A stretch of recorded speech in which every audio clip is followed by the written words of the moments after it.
What's up et catchadicté, bienvenue dans cette nouvelle vidéo, c'est Jimbo et je serai votre commentateur aujourd'hui. Et aujourd'hui mes chers amis catchaddicts, on se retrouve pour les résultats du World du 29 novembre 2021. Mais avant de commencer cette vidéo, je tiens avant tout à m'excuser. C'est vrai, vous avez remarqué que ça faisait une semaine que je n'avais pas fait de vidéo sur la chaîne. Vous aurez très bien pu vous demander qu'est-ce qui se passe, Jimbo, pourquoi tu fais pas de vidéo depuis une bonne semaine? Et malheureusement, j'avais fait une petite dépression et d'un côté, j'étais assez malade. Donc j'ai pas voulu vous faire de vidéo parce que par rapport à ma dépression et à mon état de santé, j'ai préféré me rétablir et revenir plus fort, tout simplement. Mais sur ce, trêve de blabla, let's go!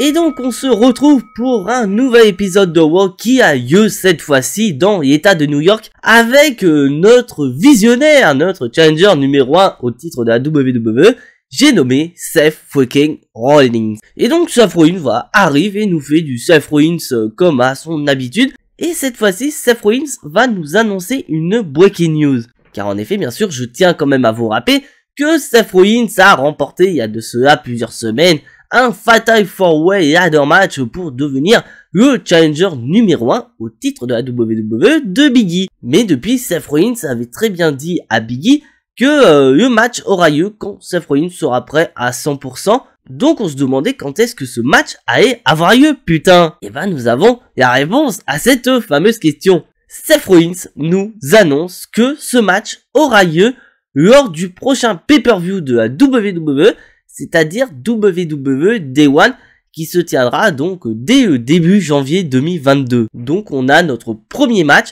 et c'est le match pour le titre de la WWE. Et là, Seth Rollins va commencer à manquer de respect à Finn Balor, et Finn Balor ne va pas trop apprécier. Car Finn Balor se rappelle de la semaine dernière, il se rappelle que Seth Rollins lui a cassé la gueule avant que le match commence. Donc Finn Balor va faire pareil, il va se venger de Seth Rollins et va vouloir tout simplement lui péter la gueule. Et là où j'ai pas trop aimé, c'est que au final l'attaque de Finn Balor ne sert à rien, car on commence ce match et Finn Balor ne profite même pas de son attaque contre Seth Rollins pour avoir un avantage certain pour remporter le combat. Donc après je cherche la petite bête parce que le match en soi il est excellent entre les deux catcheurs. On voit vraiment une véritable alchimie entre Finn Balor et Seth Rollins. On a un Finn Balor qui remonte en force du côté du show rouge. Et on voit que WWE veut le protéger. Car je vous rappelle que de l'autre côté, on a Seth Rollins qui est le challenger numéro 1 au titre de Biggie. Donc l'idée c'est quand même lui donner une victoire pour avoir quand même un bon moment pour pouvoir se chauffer contre Biggie. Mais d'un autre côté, on va chercher quand même à protéger Finn Balor qui monte petit à petit en puissance. Donc on va faire le coup du doigt dans l'œil. L'arbitre ne l'aura pas vu. Et Seth Rollins va remporter grâce avec cette magouille le match. Donc on a un Seth Rollins qui continue sa route vers Day One pour affronter Biggie. Et d'un autre côté, Finn Balor, malgré la défaite, reste quand même protégé.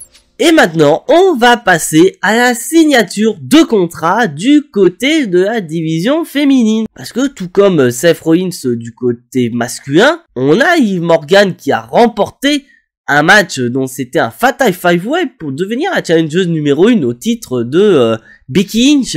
Et donc pareil, on savait pas quand est-ce que ce match allait avoir lieu. Donc on a cette signature de contrat et Sonya Deville nous annonce très clairement que ce match aura lieu la semaine prochaine lors du prochain épisode de Raw. Putain, WWE, vous aurez pas pu attendre Day One, au moins on aurait eu 2 matchs annoncés, ça aurait été plus fun. Et là, Becky Lynch nous fait du Becky Lynch en disant très clairement, mais le public ne mérite pas de m'avoir dans le ring pour défendre mon titre ce soir à Raw. Et très clairement, elle va commencer à critiquer l'équipe de hockey de l'État de New York, notamment on a par exemple les Rangers de New York, les Islanders de New York, ou encore les Sabres de Buffalo. Becky Lynch, on va pas très bien s'entendre, tu n'attaques pas le hockey comme ça. Et là, Liv Morgan va répondre à Becky Lynch en disant très clairement que le contrat de Becky Lynch coûte très très cher, donc pour payer à cette signature de contrat, on est obligé de virer des catcheuses. Donc Liv Morgan va faire référence à ses copines du Riot Squad, Sarah Yogan ou encore Ruby Riott qui ont été licenciés par la WWE. Donc on voit que WWE essaie de jouer un petit peu par rapport à ça. Donc il va y avoir une petite guéguerre entre les deux catcheuses en matière de gérer ses émotions. Car je vous rappelle que la semaine dernière, Becky Lynch a un petit peu titillé Liv Morgan et Liv Morgan s'apprêtait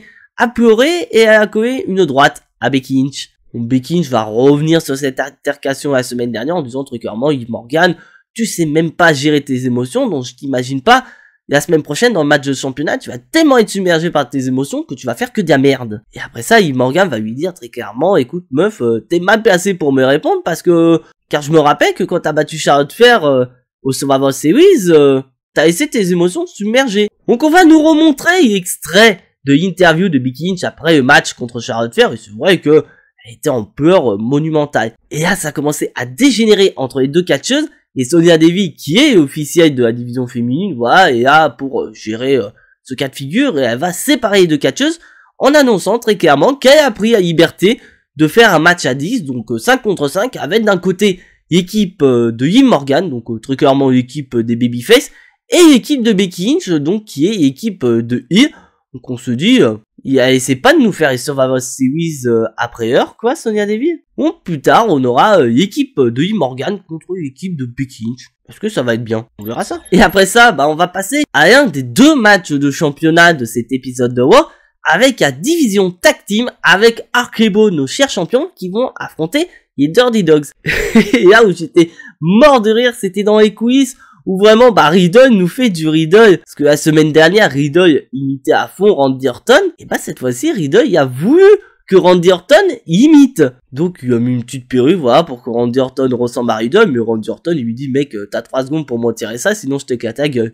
On voit un petit moment assez rigolo, Riddle time comme je dis. Donc on va passer au match, et le match voilà j'ai assez bien aimé dans l'ensemble, on voit quand même que du côté tag team, que ce soit du côté de Raw ou SmackDown, c'est un petit peu mode PS, du fait qu'il y a de moins en moins d'équipes à WWE. Oui, je vous rappelle que WWE vire des équipes, donc c'est pas ouf. Mais en soi, le match est plutôt correct, avec vraiment du côté Arcebo, les deux catcheurs qui vont piquer la prise de leur partenaire, car voilà, on a des petites séquences assez sympas, made in Arcebo. Et à la différence de la semaine dernière, où c'était Randy Orton qui était un peu en mode PAS et Riddle qui revient, et là c'est plutôt l'inverse, c'est Randy Orton qui vient au secours de Riddle et c'est lui qui va donner la victoire à son équipe et ainsi permettre à Arcebo de conserver les titres par équipe de Raw. Donc après ça on peut se demander qui va toquer à la porte de Arcebo pour les titres par équipe.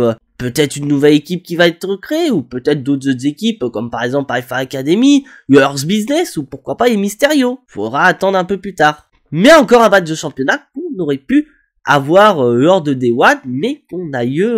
mais malheureusement, cette défense de titre a eu un show hebdomadaire. Ah wow, c'est pas ouf. Et maintenant, on va passer au retour qui a été annoncé par la WWE. Car en effet, du côté de SmackDown, on nous a annoncé que Brock Lesnar fera son retour lors du prochain épisode de SmackDown. Mais on nous a annoncé que du côté de Raw, nous allons avoir la superstar classée X Edge qui fera son retour lors de cet épisode de Raw. Et c'est maintenant. On a Edge qui revient, qu'on a plus revu depuis son Hell in a Cell incroyable contre Seth Rollins. D'ailleurs, Edge va le rappeler effectivement que la dernière fois qu'on s'est vu, c'était contre Seth Rollins. Maintenant, Rollins, il est en train de tracer sa route pour le titre de la WWE. Moi, j'ai tracé ma route, donc très clairement, Edge va dire, ma rivalité contre Seth Rollins est terminée. Maintenant, j'ai d'autres horizons. Et là, Edge va se dire aux fans, qui voudriez-vous que j'affronte lors de ma prochaine rivalité? Ah ouais, peut-être voulez-vous que j'affronte Jay Styles, peut-être que j'affronterai Damien Priest, ou peut-être pourquoi pas un peu plus tard, le champion de la WWE, Biggie. Et là où j'étais vraiment étonné, on a eu également un autre retour, en plus de celui d'Edge, c'est Ed Couple. Nous avons eu Miz, accompagné de sa femme, Maryse, qui arrive et qui viennent confronter Edge. Et là, Miz nous fait du Miz, très clairement, en disant que, voilà, Edge, à chaque fois qui est absent et qui fait ses retours, il y a un monde pas possible, il y a des annonces de fête, alors que quand c'est lui qui revient à la WWE, il y a que dalle, il y a pas d'annonce, rien du tout.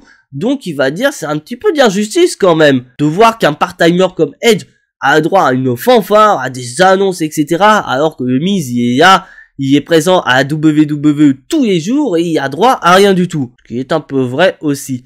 Et là, Edge va féliciter Miz en lui disant, écoute mec, t'as commencé au plus bas quand même, tu proviens avant tout de la télé-réalité, tu faisais de la merde au début, et t'es monté petit à petit dans les échelons de la WWE, et tu as fini quand même dans le main event de WrestleMania 27 contre John Cena. Bon après, c'est le pire main event de l'histoire de WrestleMania, mais ça reste quand même un main event de WrestleMania. C'est pas n'importe quoi. Et là où j'ai bien aimé, on a eu une petite punchline par rapport à AEW, car je vous rappelle que lors du dernier épisode de AEW, on a eu une confrontation verbale entre CM Punk et MJF, et CM Punk a caractérisé MJF d'un Miz light.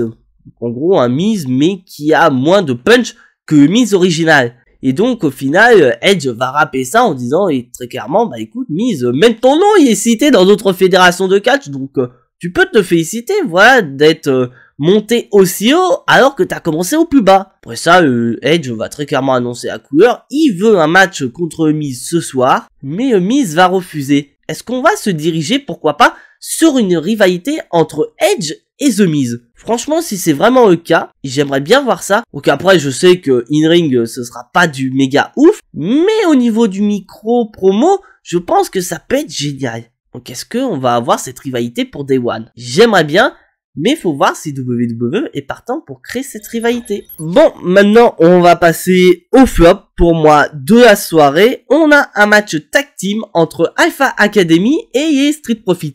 Et à noter que Omos et AJ Styles sont présents au niveau des commentateurs. Et là on va avoir un AJ Styles qui va vendre un petit peu son attaque de la semaine dernière. Car en effet la semaine dernière, les Street Profits affrontaient Omos et AJ Styles.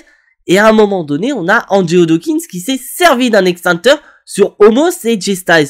Donc AJ Styles fait comme si, malheureusement, suite à l'attaque d'Angelo Dawkins avec cet extincteur, bah ce dernier est aveugle. Donc on a un petit peu des gags, voilà, par-ci par-là, où AJ Styles se moque un petit peu des aveugles, parce que il se fait interviewer en quiz, donc il voit pas sa journaliste, donc au final il parle à droite à gauche, il cherche Omos à tous les coins de rue, il le voit pas. Bref, c'est pas vraiment top. Et à un moment donné dans le match, parce que très clairement le match on en a rien à cirer, c'est plus ce qui se passe aux abords du ring avec Omos et AJ Styles, et AJ Styles s'apprête à intervenir. On a les commentateurs qui disent c'est un miracle, AJ Styles a récupéré la vue, c'est bon Dieu qui le sauve. Non mais arrêtez, n'y croyez pas. Et là AJ Styles se rate, parce que il voulait intervenir pour emmerder Montez Ford, pour l'empêcher de faire son frog splash du 7ème ciel pour remporter le combat. Donc Montez Ford parvient donc à se libérer, à virer AJ Styles et à remporter le combat. Et là où j'ai bien aimé, on a eu notre première discorde entre AJ Styles et Omos, parce que AJ Styles engueule tout simplement Omos du fait que ce dernier n'est pas intervenu pour aider AJ Styles à foutre des bâtons dans les roues de Montez Ford. Donc est-ce qu'on va avoir enfin cette discorde entre Omos et AJ Styles pour permettre à Omos de s'envoler de ses propres ailes, et pourquoi pas aller vers la porte du main event de Biggie, pourquoi pas? Ou est-ce que ils vont nous faire teaser cette séparation entre les deux catcheurs un peu plus tard et nous faire une rivalité entre les Street Profits, Omos et AJ Styles? Reste à voir, mais dites-moi dans les commentaires quel est votre avis? Une rivalité entre Omos et AJ Styles et Street Profits ou la séparation d'Omos et AJ Styles? Moi personnellement je voterais la séparation. Et maintenant on passe au deuxième match de championnat. Et cette fois-ci ce n'est pas un Open Challenge car Damien Priest défend son titre contre Apollo Crews. Et très clairement le match j'ai bien aimé. Ça fait du bien de voir Damien Priest défendre son titre de champion des États-Unis assez souvent. Et surtout ça permet de mettre énormément en avant sa gimmick de côté angélique et côté démoniaque. Car en effet, durant tout le combat, Damien Priest, il est zen, il contrôle ses émotions, mais à noter qu'il y a une personne aux abords du ring. Oui, nous avons le commandant Aziz, et donc bien sûr, ce dernier va intervenir. Et donc l'arbitre va le voir, et va tout simplement le virer des abords du ring. Et là, on va avoir Damien Priest qui va relever la tête, et il va tout simplement péter un câble, il va laisser sortir son côté démoniaque pour littéralement péter la gueule d'Apollo Crews. Et donc grâce à son côté démoniaque, Damien Priest réussit à battre Apollo Crews a conservé son championnat des États-Unis. Donc est-ce que cette rivalité entre Apollo Crews et Damien Priest est officiellement terminée, ou est-ce qu'on va avoir cette rivalité qui va continuer jusqu'à pourquoi pas Day One, ou est-ce qu'on va avoir un nouveau challenger pour le championnat des États-Unis pour Damien Priest pour ce pay-per-view. Donc si vous avez des idées du prochain challenger numéro 1 au titre de champion des États-Unis de Damien Priest, n'hésitez pas à le dire dans les commentaires, je suis très curieux de savoir pour qui votre cœur bat pour affronter Damien Priest. Bon, maintenant on va passer au deuxième flop de la soirée selon moi. Nous avons un nouveau match tag team avec cette fois-ci Mysterio et Hurt Business, donc Cedric Alexander et Shelton Benjamin. Est-ce que vous saviez que Hurt Business était de retour? Moi personnellement, on le voit absolument pas. On n'a jamais de segment où nous avons les 3 membres du Hurt Business qui sont présents, donc c'est-à-dire Bobby Lashley, Shelton Benjamin, Cedric Alexander et MVP en tant que manager.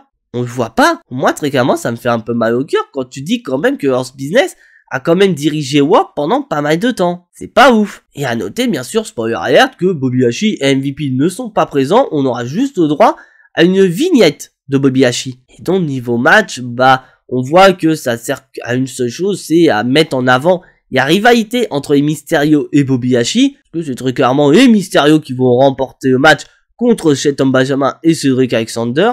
Donc franchement, en soi, c'était pas un mauvais match, mais très clairement, on sent que WWE, ils nous ont fait revenir le Hurt Business pour donner un peu de fun, pour donner une opportunité à Bobby Lashley de confronter New Day à l'époque. Et maintenant, ça sert plus à rien, autant dissoudre une bonne fois pour toutes le Hurt Business plutôt que continuer à cracher sur un clan qui a été grandiose pendant une bonne partie de l'année 2021. Et maintenant, on va passer à un des matchs qui avait été annoncé dans la soirée, le fameux match à 10 avec l'équipe Liv Morgan contre l'équipe Becky Lynch. Donc du côté de l'équipe de Liv Morgan, dont nous avons tout ce qui est babyface, donc on a bien sûr Liv Morgan et la capitaine, les anciennes championnes tag team de la WWE, c'est-à-dire Rhea Ripley et bien sûr Nikki ASH. On a Bianca Belair et la toute nouvelle championne 24/7 Dana Brooke. Et de l'autre côté, bien sûr, l'équipe des Heels avec bien sûr la championne de Raw et la capitaine Becky Lynch, les nouvelles championnes tag team de la WWE, c'est-à-dire Queen Vega et Carmella, Doudrop et Tamina. Donc très clairement, le match, j'ai pas trop aimé.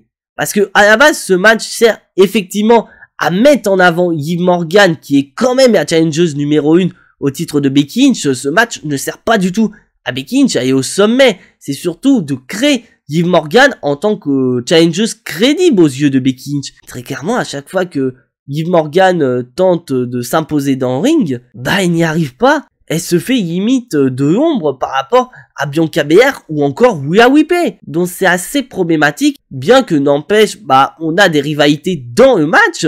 Parce que bien sûr, on a Liv Morgan contre Becky Lynch, on a Bianca Belair contre Doudrop, ou encore l'équipe Rhea Ripley, Nikki ASH contre Carmella et Queen Vega.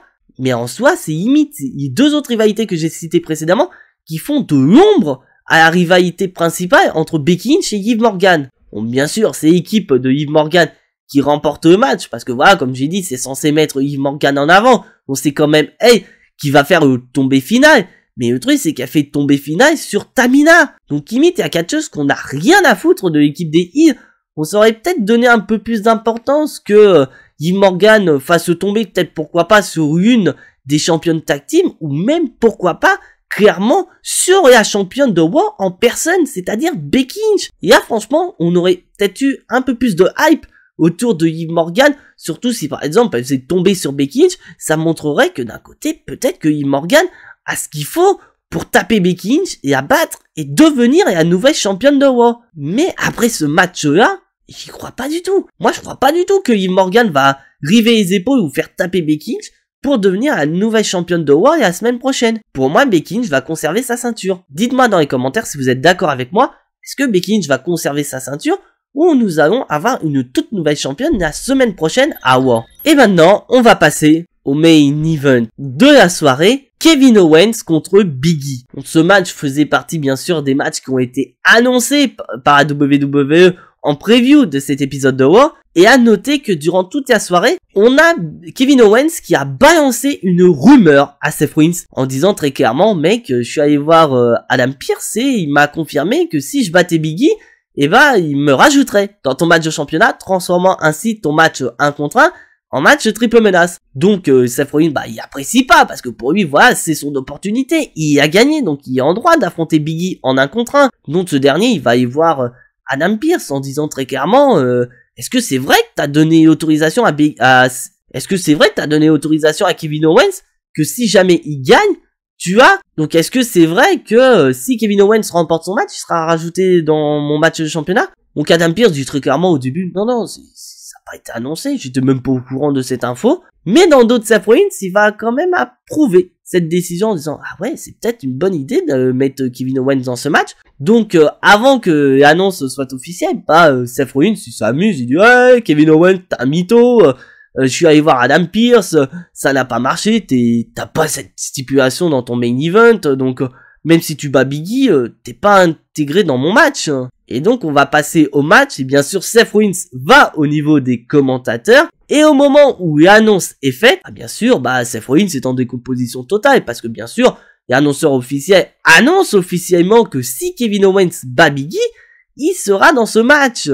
Donc Seth Rollins, bah, il apprécie pas, et à chaque fois que les commentateurs en parlent durant le match, bah Seth Rollins, bah il aime pas ça, il est pas content, parce qu'il dit mec, je suis sorti quand même d'un Fatal 4-Way assez dangereux, ou quand même c'était un gros match de l'échelle, et j'ai remporté mon match, donc je ne vois pas pourquoi Kevin Owens ne devrait s'incruster dans mon match et transformer ainsi ce match en triple menace, et que ce soit lui qui ressort si ça se trouve champion de la WWE après le match à Day One. Et donc on va passer au match. Le match est très très bon, ça j'ai rien à dire. Et à un moment donné, bah nous avons toujours, voilà, comme on a ces derniers temps, une interaction entre Kevin Owens et Seth Rollins à l'extérieur du ring. Et à un moment donné, bah Seth Rollins ne va pas se retenir, car en effet ce dernier va se mettre à attaquer. Et après ça, Seth Rollins a voulu porter un stomp sur Kevin Owens, mais Kevin Owens est parvenu à s'échapper. Donc au lieu de porter un stomp sur Kevin Owens, bon il va porter un stomp, voilà, sur Biggie qui a eu le malheur de se relever en plein milieu du ring. Voilà, j'ai pas fait un stomp sur Kevin Owens, bah c'est pas grave, je vais porter un stomp sur le champion de la WWE en personne. Et là on va nous annoncer que le gagnant de ce match par disqualification est Kevin Owens, et de ce fait, il a battu le champion de la WWE Biggie, donc il est intégré dans le match de championnat à Day One. Donc chose se termine avec bien sûr un Kevin Owens qui est super content, voilà, il a obtenu ce qu'il veut.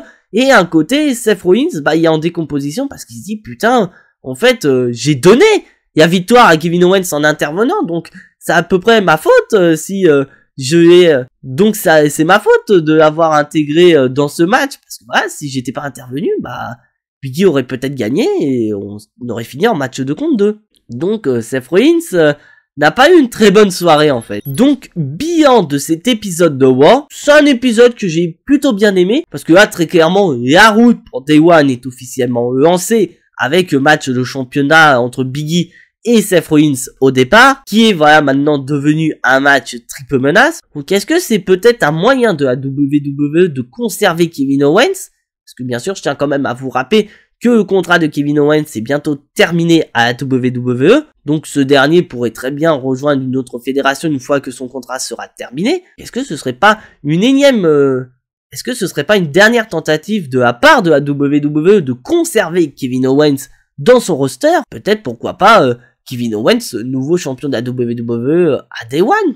Pourquoi pas? Et d'un autre côté, bah on a d'autres rivalités qui se lancent avec notamment, pourquoi pas, Edge contre The Miz, un nouveau challenger numéro 1 au titre de Damien Priest, pourquoi pas? Il y a rivalité entre Becky Lynch et Liv Morgan qui se concrétise et qu'on a ce fameux match de championnat annoncé la semaine prochaine à Raw. Bien que j'aurais voulu que ça ait lieu à Day One, comme ça aurait laissé un peu de temps à WWE de construire Liv Morgan en tant que challengeuse crédible aux yeux de Becky Lynch. Parce que très clairement, à l'heure actuelle, ce n'est pas le cas. Et après, bah, on a des flops, comme je l'ai dit, notamment du côté tag team avec Rey Mysterio contre Hurt Business, ou encore les Street Profits et Alpha Academy. Donc très clairement, le problème à l'heure actuelle, que ce soit à Raw ou à SmackDown, c'est la division tag team.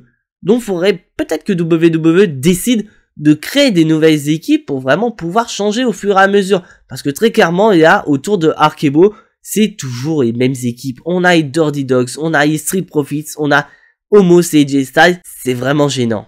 C'est vraiment énervant.